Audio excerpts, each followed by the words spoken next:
Hi friends, welcome to my YouTube channel Annapurna ಅಡುಗೆ ಚಾನಲ್ಗೆ ಎಲ್ರಿಗೂ ಸ್ವಾಗತ. ನಾನಿವತ್ತು ಚಪಾತಿ ಪಿಜ್ಜಾ ಮಾಡೋದನ್ನು ತೋರಿಸ್ತೀನಿ ನೋಡಿ. ಇದಕ್ಕೆ ಈರುಳ್ಳಿ, ಕ್ಯಾಪ್ಸಿಕಮ್, ಟೊಮೆಟೊ ಹೆಚ್ಚಿಟ್ಕೊಂಡಿದ್ದೀನಿ ನೋಡಿ. ಇದು ಟೊಮೆಟೊ ಸಾಸು, ಇದು ಪಿಜ್ಜಾ ಆರಿಗಾನೋ ಅಂತ ಅದಕ್ಕೆ ಹಾಕಬೇಕು, ಆಮೇಲೆ ಹಾಕೋದು ನೋಡಿ. ಈಗ ಚಪಾತಿ ಮಾಡ್ಕೊಳ್ತೀನಿ. ಮುಂಚೆ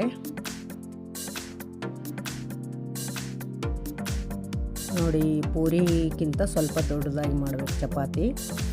ಜಾಸ್ತಿ ತೆಳುವಾಗಿ ಮಾಡಬಾರ್ದು, ಸ್ವಲ್ಪ ಮೀಡಿಯಮ್ ಸೈಜ್ ಇರಬೇಕು ದಪ್ಪ ನೋಡಿ. ಇದು ಹೆಂಚಿನ ಮೇಲೆ ಹಾಕಿ ಸುಡ್ತಾ ಇದ್ದೀನಿ. ಒಂದೇ ಕಡೆ ಮಾತ್ರ ಸುಡಬೇಕು, ಇನ್ನೊಂದು ಕಡೆ ಅದನ್ನು ಸುಡಬಾರ್ದು. ಹಾಗೆ ಹಾಕಬೇಕು, ಒಂದು ತಟ್ಟೆಲಿ ತಕ್ಕೊಳ್ಬೇಕು.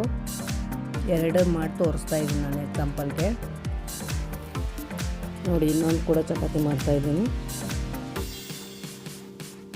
ತುಂಬಾ ಈಸಿ. ನಾವು ಮೈದಾ ಪಿಜ್ಜಾ ಅದೆಲ್ಲ ತಿಂತೀವಲ್ಲ, ಅದಕ್ಕಿಂತ ಇದು ತಿಂದರೆ ತುಂಬ ಚೆನ್ನಾಗಿರುತ್ತೆ. ಹೆಲ್ದಿ ಫುಡ್ ಕೂಡ ಇದು, ಮನೆಯಲ್ಲೇ ಮಾಡ್ಬೋದು. ತುಂಬಾ ಈಸಿ ಮಾಡೋದು ಕೂಡ ನೋಡಿ. ಈಗ ಚಪಾತಿ ಸುಡ್ತಾ ಇದೆ, ಮೊದಲನೇ ಚಪಾತಿ ನೋಡಿ. ಒಂದೇ ಕಡೆ ಮಾತ್ರ ಸುಡಬೇಕು. ಹೀಗೆ ಚೆನ್ನಾಗಿ ನೋಡಿ, ಚೆನ್ನಾಗಿ ಸುಟ್ಟಿದೆ ನೋಡಿ. ಈಗ ತಟ್ಟೆಗೆ ತೆಗೆದುಬಿಡಬೇಕು ನೋಡಿ. ತಟ್ಟೆಗೆ ತೆಗೆದು ಹಾಗೆ ಹಾಕಿರಬೇಕು. ಮತ್ತೆ ಇನ್ನೊಂದು ಸುಟ್ಕೊಳ್ತಾ ಇದ್ದೀನಿ. ಈಗ ಎರಡೆರಡು ಚಪಾತಿ ಒಂದೇ ಬಾರಿಗೆ ಸುಟ್ಟಿಟ್ಕೊಂಡ್ರೆ ಪಿಜ್ಜಾ ಮಾಡೋಕ್ಕೆ ತುಂಬ ಈಸಿ ಇರುತ್ತೆ ನೋಡಿ. ಇದು ಚೀಸ್ ಸ್ಲೈಸು ನೋಡಿ. ಇದು ಪಿಜ್ಜಾ ಸಾಸ್ ಅಂತ ಸಿಗುತ್ತೆ, ಟೊಮೆಟೊ ಸಾಸೇ ಅದು ಪಿಜ್ಜಾ ಸಾಸ್ ಅಂತ ಆ ಥರ ಇರುತ್ತೆ ನೇಮ್ ನೋಡಿ. ಎರಡು ರೆಡಿಯಾಗಿದೆ. ಪಿಜ್ಜಾ ಆ್ಯಂಡ್ ಪಾಸ್ತಾ ಸಾಸ್ ಇದು. ಪಾಸ್ತಾಗೂ ಹಾಕ್ಬೋದು, ಇದು ಪಿಜ್ಜಾಗೂ ಹಾಕ್ಬೋದು ನೋಡಿ. ಈಗ ಚಪಾತಿ ಮೇಲೆ ಈಗ ಸಾಸ್ ಹಾಕಿ ಹೀಗೆ ಸ್ಪ್ರೆಡ್ ಮಾಡಬೇಕು, ಎಲ್ಲ ಕಡೆ ಹರಡೋ ಹಾಗೆ. ಫುಲ್ ಚಪಾತಿ ತುಂಬ ಹರಡಬೇಕು ಹೀಗೆ ನೋಡಿ. ಈಗ ಚಪಾತಿ ಫುಲ್ ಆಯ್ತಲ್ಲ. ಈಗ ಇವಕ್ಕೆಲ್ಲ ಹೆಚ್ಚಿಟ್ಕೊಂಡಿರೋ ಈರುಳ್ಳಿ, ಟೊಮೆಟೊ, ಕ್ಯಾಪ್ಸಿಕಮ್ ಹಾಕಬೇಕು. ಅಲ್ಲಲ್ಲ ಉದುರಿಸ್ಬೇಕು ಹೀಗೆ ನೋಡಿ. ಅಲ್ಲಲ್ಲಿ ಹಾಕ್ತಾಯಿದ್ದೀನಿ. ಈಗ ದೂರ ಹಾಕಬೇಕು ನೋಡಿ. ಕ್ಯಾಪ್ಸಿಕಮ್ ಕೂಡ ಮಧ್ಯೆ ಹಾಕಬೇಕು. ಆಮೇಲೆ ಟೊಮೆಟೊ ಕೂಡ ಹೀಗೆ ಅಲ್ಲೆಲ್ಲ ಹಾಕಬೇಕು ಕೂಡ. ಪೀಸು ಉದ್ದುದ್ದಕ್ಕೆ ಪೀಸ್ ಮಾಡಿ ಇಟ್ಕೊಂಡಿರಬೇಕು ಎಲ್ಲ. ಬೇಕಂದರೆ ಮಶ್ರೂಮ್ ಕೂಡ ಹಾಕ್ಕೊಳ್ಬೋದು ನೀವು, ಇಂಟ್ರೆಸ್ಟ್ ಇರೋದು.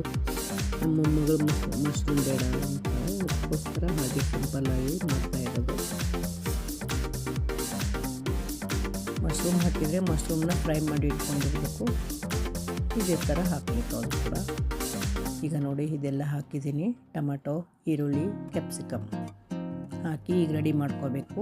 ಈಗ 2 ಚೀಸ್ ಸ್ಲೈಸ್ ತಗೋಬೇಕು. ಅದನ್ನು ಹೀಗೆ ಕಟ್ ಮಾಡಿ ಹಾಕ್ಕೊಳ್ಬೇಕು. ಚಪಾತಿ ತುಂಬ ತರಕಾರಿ ಹಾಕಿರ್ತೀವಲ್ಲ, ಅದ್ರ ಮೇಲೆ ಕಟ್ ಮಾಡಿ ಹಾಕ್ಕೊಳ್ತೀನಿ ನೋಡಿ. 2 ಸ್ಲೈಸ್ ಪೀಸ್ ತೊಗೊಂಡಿದ್ದೀನಿ ನಾನು ನೋಡಿ. ಹಾಕಿದ್ದೀನಿ ನೋಡಿ. ಈ ಥರ ಹಾಕಬೇಕು. ಆ ಕೆಳಗಡೆ ಭಾಗ ಸುಟ್ಟಿರಲ್ಲ ಚಪಾತಿ, ಅದನ್ನೇ ಹಂಚ ಮೇಲೆ ಬರೋ ಹಾಗೆ ಹಾಕಬೇಕು. ಸಿಮ್ಮಲ್ಲಿಡಬೇಕು ಗ್ಯಾಸ್ನ ನೋಡಿ. ಹಾಕ್ತಾಯಿದ್ದೀನಿ. ಗ್ಯಾಸ್ನ ಸಿಮ್ಮಲ್ಲಿ ಇಟ್ಟು ಮಾಡೋದ್ರಿಂದ ಸೀದು ಹೋಗಲ್ಲ. ಹೈ ಇಟ್ಟರೆ ಸೀದೋಗ್ಬಿಡುತ್ತೆ. ಮೇಲೆ ಚೀಸು ಎಲ್ಲ ಬೆಂದಿರಲ್ಲ ಸರಿಯಾಗಿ ನೋಡಿ. ಅದು ಮೇಲೆ ಒಂದು ತಟ್ಟೆ ಮುಚ್ಚಿಬಿಡಬೇಕು.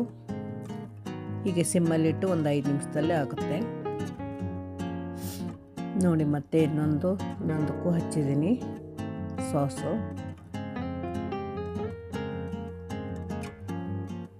ನೋಡಿ. ಈಗ ಸುಡ್ತಾ ಇದೆ, ತೆಗೆದು ನೋಡ್ತಾ ಇದ್ದೀನಿ ನೋಡಿ. ಇನ್ನೂ ಒಂದು ಸ್ವಲ್ಪ ಆಗಬೇಕಂತ ಹಾಗೆ ಮುಚ್ಚಿದ್ದೀನಿ. ಈಗ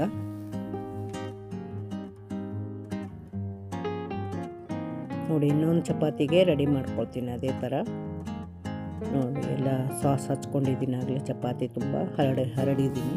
ಸ್ಪ್ರೆಡ್ ಮಾಡಿದ್ದೀನಿ. ಸ್ಪ್ರೆಡ್ ಆಗಿದೆ ಅದ್ರ ತುಂಬ ಸಾಸು. ಈಗ ನೋಡಿ, ಮೇಲೆ ಈರುಳ್ಳಿ, ಕ್ಯಾಪ್ಸಿಕಮ್, ಟೊಮಾಟೊ ಎಲ್ಲ ಹಾಕ್ತೀನಿ ಅಲ್ಲಲ್ಲಿ. ಚಪಾತಿ ಫುಲ್ ಆಗೋ ಹಾಗೆ ಹಾಕ್ಬೇಕು. ಹೀಗೆ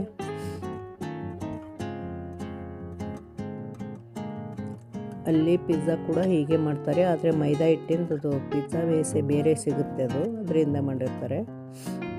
ಇದು ಚಪಾತಿದೆಲ್ಲ ಹೆಲ್ತಿ ಕೂಡ ಒಳ್ಳೆಯದು, ಮಕ್ಕಳಿಗೆ ಕೂಡ ಇಷ್ಟ ಆಗುತ್ತೆ. ನೋಡಿ, ನೀವು ಮಾಡಿ ನೋಡಿ ಒಂದ್ಸಲ ಬೇಕಾದರೆ.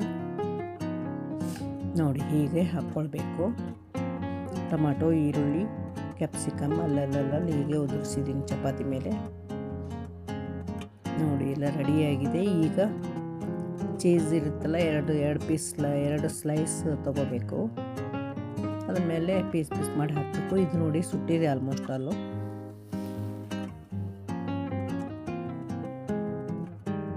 ನೋಡಿ ಅದನ್ನು ನೋಡ್ತಾ ಇದ್ದೀನಿ, ಗೊತ್ತಾಗುತ್ತೆ ಸುಟ್ಟಿದೇನೋ ಇಲ್ಲೋ ಅಂತ. ಒಂದು 2 ನಿಮಿಷ ಇರಲಿ ಅಂತ ಮತ್ತೆ ಮುಚ್ಚಿಟ್ಟೆ.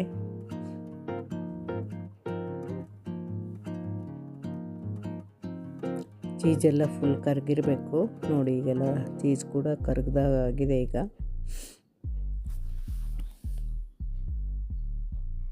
ನೋಡಿ ಈಗ ತೆಗಿಬೇಕು. ನೋಡಿ ಈಗ ತೆಗೆದು ಒಂದು ಪ್ಲೇಟಿಗೆ ಹಾಕಬೇಕು. ನೋಡಿ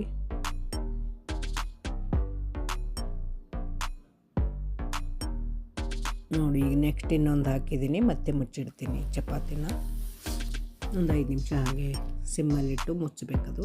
ಅದು ಆಗ್ತಾ ಇರುತ್ತೆ. ಈ ಕಡೆ ಇನ್ನೊಂದು ಪಿಜ್ಜಾ, ಇದಕ್ಕೆ ಪಿಜ್ಜಾ ಆರಿಗಾನೋ ಅಂತ ಸಿಗುತ್ತೆ, ಅದನ್ನೆಲ್ಲ ಹಾಕಬೇಕು. ಅದನ್ನು ಮೇಲೆಲ್ಲ ಉದುರಿಸ್ಬೇಕು.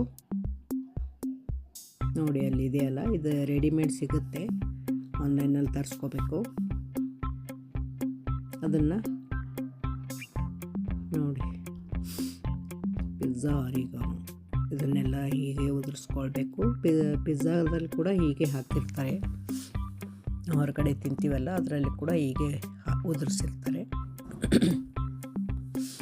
ನೋಡಿ ಈಗ ಪಿಜ್ಜಾ ಈಸ್ ರೆಡಿ. ಇದನ್ನು 4 ಪೀಸ್ಗಳನ್ನಾಗಿ ಕಟ್ ಮಾಡಬೇಕು. ನೋಡಿ ಕಟ್ ಮಾಡ್ತೀನಿ. ಈಗ ಚಾಕುಯಿಂದ ಕಟ್ ಮಾಡಬೇಕು.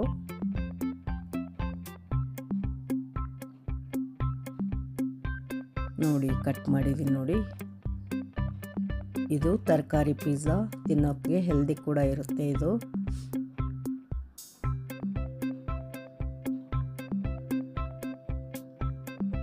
ನೋಡಿ ಎರಡನೇದು ರೆಡಿ ಆಗ್ತಾ ಇದೆ.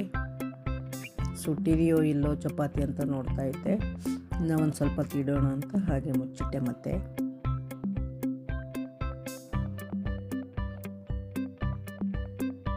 ಎಲ್ಲ ಸುಟ್ಟಿದೆ, ಸ್ವಲ್ಪ ಹೊತ್ತು ಹಾಗೆ ಇರಲಿ ಅಂತ ಬಿಟ್ಟಿದ್ದೆ. ನೋಡಿ ಎಲ್ಲ ಸುಟ್ಟಿದೆ ಚಪಾತಿ.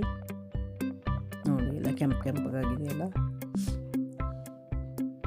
ಪೂರ್ತಿ ಸುಟ್ಟಿದೆ ಅಂತ ಅರ್ಥ. ಅದನ್ನು ಈಗ ತೆಗಿಬೇಕು. ತೆಗೆದು ಇದೇ ಥರ ಕಟ್ ಮಾಡಬೇಕು. ಕ್ಯಾರಿಯರ್ಗೆ ಕಟ್ತಾ ಇದ್ದೀನಿ ನೋಡಿ ನಮ್ಮ ಅಮ್ಮಗಳಿಗೆ. ನೋಡಿ ಎಷ್ಟು ಚೆನ್ನಾಗಾಗಿದೆ.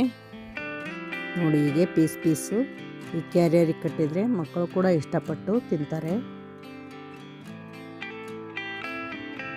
ನೀವು ಇದೇ ಥರ ಟ್ರೈ ಮಾಡಿ ನೋಡಿ. ನೋಡಿ ಕೆಳಗೆ ಒಂದು ಟಿಶ್ಯೂ ಪೇಪರ್ ಹಾಕಿದ್ದೀನಿ.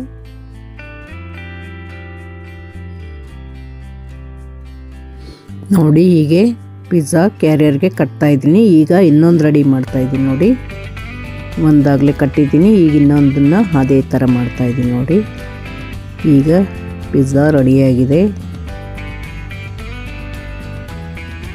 ಈಗ ಇದೇ ಥರ ಕಟ್ ಮಾಡಿ ಬಾಕ್ಸಿಗೆ ಹಾಕ್ತೀನಿ. ನೋಡಿ ಇದು ಪಿಜ್ಜಾ ಆರಿಗಾನೋ ಅಂತ ಸಿಗುತ್ತೆ, ಇದು ಕೂಡ ಆನ್ಲೈನಿಂದ ತರಿಸಿದ್ದು. ಇದನ್ನು ಮೇಲೆ ಎಲ್ಲ ಉದುರಿಸ್ಬೇಕು, ನಂತರ ಕಟ್ ಮಾಡಬೇಕು. ಇದು ಟೇಸ್ಟಿಯಾಗಿ ಬರುತ್ತೆ ಈ ಥರ ಮಾಡಿದರೆ. ನೋಡಿ ಪಿಜ್ಜಾ ಆರಿಗಾನೋ ಅಂತ ಇದೆ. ಈಗ ಕಟ್ ಮಾಡಬೇಕು. ಇದನ್ನು 4 ಪೀಸಾಗಿ ಕಟ್ ಮಾಡಿದರೆ ತಿನ್ನೋಕ್ಕೆ ಕೂಡ ಚೆನ್ನಾಗಿರುತ್ತೆ. ನೋಡಿ ಕಟ್ ಮಾಡಿದ್ದೀನಿ. ನೋಡಿ ಈಗ 4 ಪೀಸ್ ಆಗಿದೆ. ಇದನ್ನು ಕೂಡ ಕಟ್ತಾ ಇದ್ದೀನಿ ನೋಡಿ ಕ್ಯಾರಿಯರ್ಗೆ. ಹಾಗೆ ಬಿಸಿ ಬಿಸಿ ತಿಂದರೆ ತುಂಬ ಚೆನ್ನಾಗಿರುತ್ತೆ. ಮನೆಯಲ್ಲೇ ಹೆಲ್ದಿ ಪಿಜ್ಜಾ ಮಾಡ್ಕೊಂಡು ಹೀಗೆ ತಿನ್ಬೋದು. ಯಾರಿಗೆಲ್ಲ ಈ ವಿಡಿಯೋ ಇಷ್ಟ ಆಗಿದೆ ಅವರೆಲ್ಲ ಸಬ್ಸ್ಕ್ರೈಬ್ ಮಾಡಿಕೊಂಡು ನೋಡಿ. ಹಾಗೆ ಇಂಥ ಸಿಂಪಲ್ ವಿಡಿಯೋಗಳನ್ನ ಹಾಕ್ತಾ ಇರ್ತೀನಿ ನೋಡಿ. 2 ಚಪಾತಿ ಪಿಜ್ಜಾ ರೆಡಿಯಾಗಿದೆ ಕ್ಯಾರಿಯರ್ಗೆ ಕಟ್ಟೋಕ್ಕೆ. ಇಷ್ಟು ಕಟ್ಟಿಬಿಟ್ರೆ ಹೊಟ್ಟೆ ಫುಲ್ಲಾಗಿಬಿಡುತ್ತೆ. ಇದು ತರಕಾರಿನೂ ತಿಂತಾರೆ, ಹಾಗೆ ತರಕಾರಿನೂ ತಿಂದಾಗ ಆಗುತ್ತೆ ಮಕ್ಕಳು. ಈಗ ಬೆಂಡೆಕಾಯಿ ಚಟ್ನಿ ಮಾಡೋದನ್ನು ತೋರಿಸ್ತೀನಿ ನೋಡಿ. ಹಾಗೆ ಈ ಬೆಂಡೆಕಾಯಿ, 2 ಈರುಳ್ಳಿ, ಚಿಕ್ಕದು 2 ಈರುಳ್ಳಿ ಮತ್ತು ಒಂದು 3-4 ಹಸಿಮೆಣಸಿನ್ಕಾಯಿ, ಬೆಳ್ಳುಳ್ಳಿ, ಜೀರಿಗೆ ಎಲ್ಲ ಹಾಕ್ಕೊಂಡು ಹುರಿತಾ ಇದ್ದೀನಿ ನೋಡಿ. ಫ್ರೈ ಮಾಡ್ತಾಯಿದ್ದೀನಿ. ಎಲ್ಲ ಫ್ರೈ ಆಗಿದೆ. ಈಗ ಸ್ವಲ್ಪ ಹುಣಸೆಹಣ್ಣು ಹಾಕ್ಕೊಳ್ಬೇಕು. ಎಲ್ಲ ಹಾಕ್ಕೊಂಡು ಫ್ರೈ ಮಾಡಿ ಮಿಕ್ಸಿ ಮಾಡಿದರೆ ಆಯಿತು, ಬೆಂಡೆಕಾಯಿ ಚಟ್ನಿ ರೆಡಿಯಾಗುತ್ತೆ. ಇದು ಮುದ್ದೆ ಕೂಡ ಬರುತ್ತೆ, ಚಪಾತಿಗೂ ಬರುತ್ತೆ, ಅನ್ನದಲ್ಲಿ ತಿನ್ಬೋದು. ತುಂಬ ಚೆನ್ನಾಗಿರುತ್ತೆ. ನೀವು ಮಾಡಿ ನೋಡಿ ಈ ಥರ ಬೆಂಡೆಕಾಯಿ ಚಟ್ನಿ.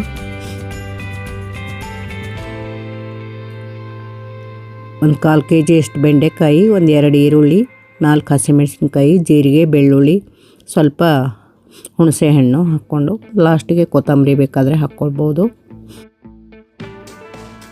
ನೋಡಿ. ಈಗ ಮಿಕ್ಸಿ ಮಾಡ್ತಾ ಇದ್ದೀನಿ.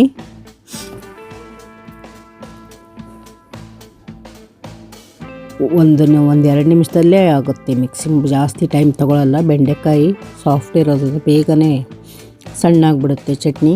ಇನ್ನೂ ತರಿಯಾಗಿ ಬೇಕಾದರೆ ಮಾಡ್ಕೊಳ್ಬೋದು ನೀವು ನೋಡಿ. ಬೆಂಡೆಕಾಯಿ chutney ready. Thank you so much.